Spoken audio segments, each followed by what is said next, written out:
Esselamu Aleyküm değerli izleyenler. Karikatür Atölyesi'nin yeni bir bölümü ile karşınızdayız. Bugünkü çizim konumuz özellikle son zamanlarda artan mülteciler üzerinden ırkçılık konusu olacaktır. Bakalım bunu çizgimize nasıl yansıtmışız? Siz de ekranlar başında yine bizlere eşlik edebilirsiniz. Hazırsanız başlıyoruz. Irkçılık dedik. Irkçılığı bizler burada yani yazı ile ifade edeceğiz. Fakat bu yazıyı birer belki siyah bir yılan veya bir canavar temsilen onları yani mültecileri yutmaya çalışan ve onu yine bu ırkçılığın ağzına iten bir el yapacağız. Bu el ise özellikle ırkçılığı körükleyen, yabancı düşmanlığını körükleyen elleri temsil edecektir. Şöyle başlayalım. Öncelikle kağıdımıza bir yer düzlemini çiziyoruz veya belirliyoruz. Daha sonra çizgilerimizi, nesnelerimizi oraya yerleştireceğiz. Şöyle başlayalım. Şuradan yer düzlemimiz yani resmin şöyle bitiş noktası şurası olsun.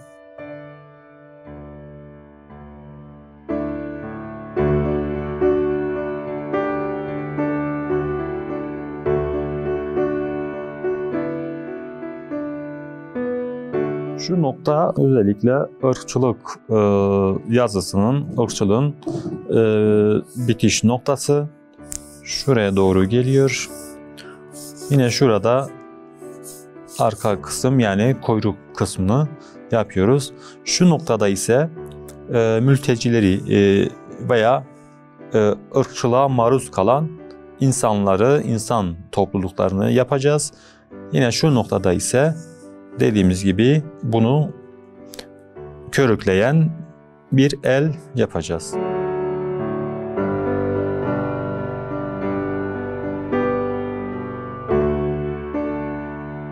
Şöyle başlayalım. Öncelikle ırkçılık kelimesi üzerinden gideceğiz. Şöyle yazalım. Tabii şöyle biraz daha ağza yani baş kısmına doğru geldiğinde büyüyen bir yazı, baş harfini büyük yapacağız. K harfi olduğu için onu aynı zamanda birer ağız yapacağız ve yine keskin dişleri olan birer yılan veya canavara dönüştüreceğiz. Şöyle yapalım.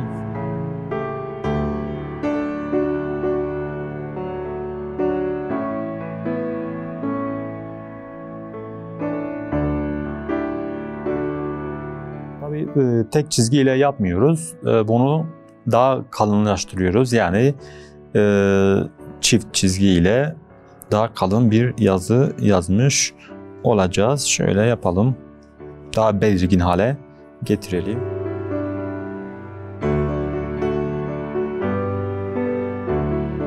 Bu yazı birbirinden bağımsız değil. Yani daha doğrusu harfler birbirinden kopuk değil.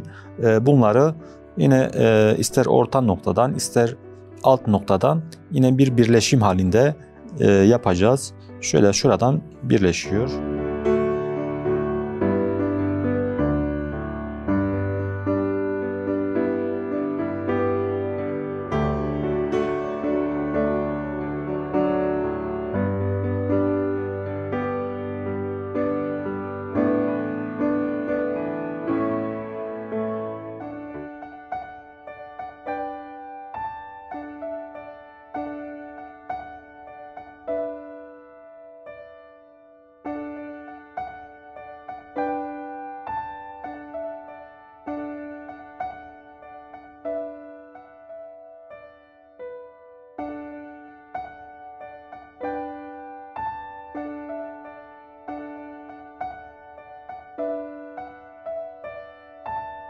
Son olarak K harfini dediğimiz gibi şöyle bir yılan ağzı gibi yapıyoruz.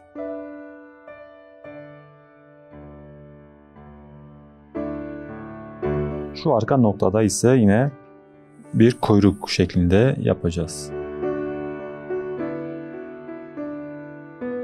Tabii şurada dişler olması gerekiyor. Şöyle insanları yutan dişler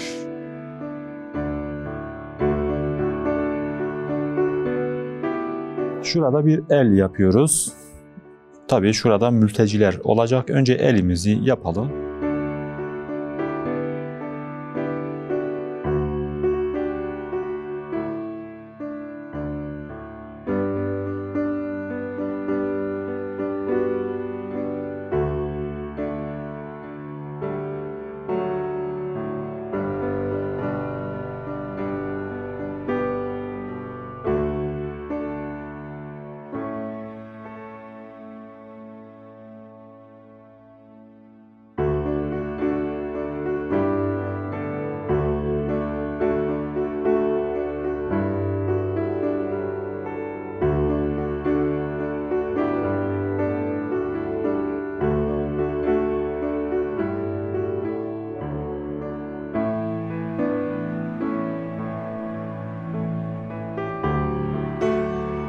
Şurada toplu bir halde mültecileri yapıyoruz.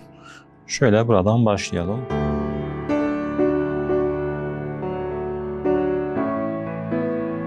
Tabii önce ön taraftan başlamamız daha mantıklı.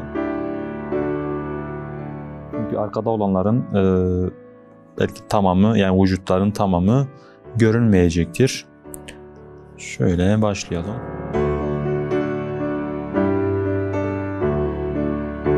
Mültecileri tabii sırtlarındaki özellikle yükler veya elindeki çantalar, valizler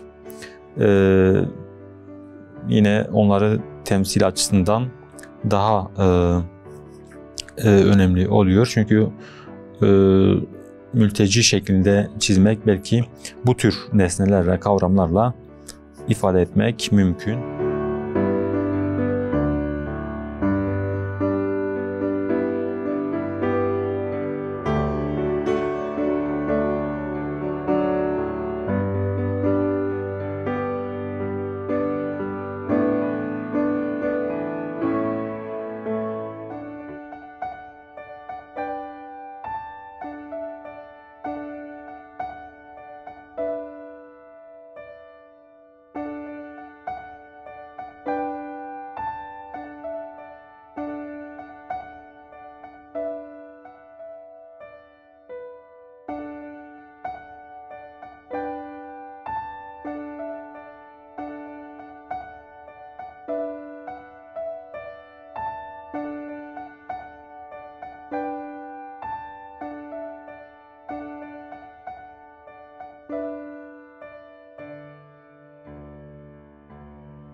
Kurşun kalem ile çizimimiz bittikten sonra daha koyu bir kalem ile üzerinden geçiyoruz.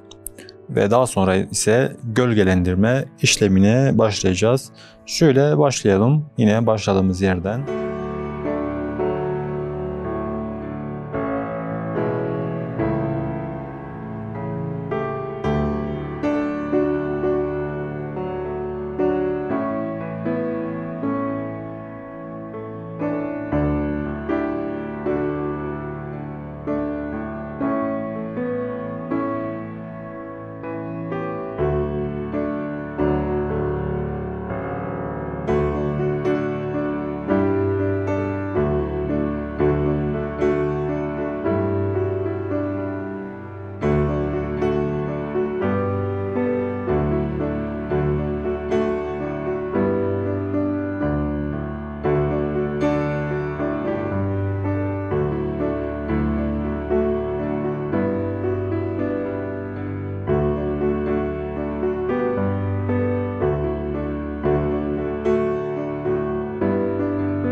Bugünkü çizimimizin sonuna geldik. Bugün ırkçılık konusunu ele aldık. Özellikle son zamanlarda artan mülteciler üzerinden, yabancı düşmanlığı üzerinden yapılan ırkçılığı ele aldık. Yeni bir programda, yeni bir konu ile karşınızda olmak ümidiyle Allah'a emanet olun.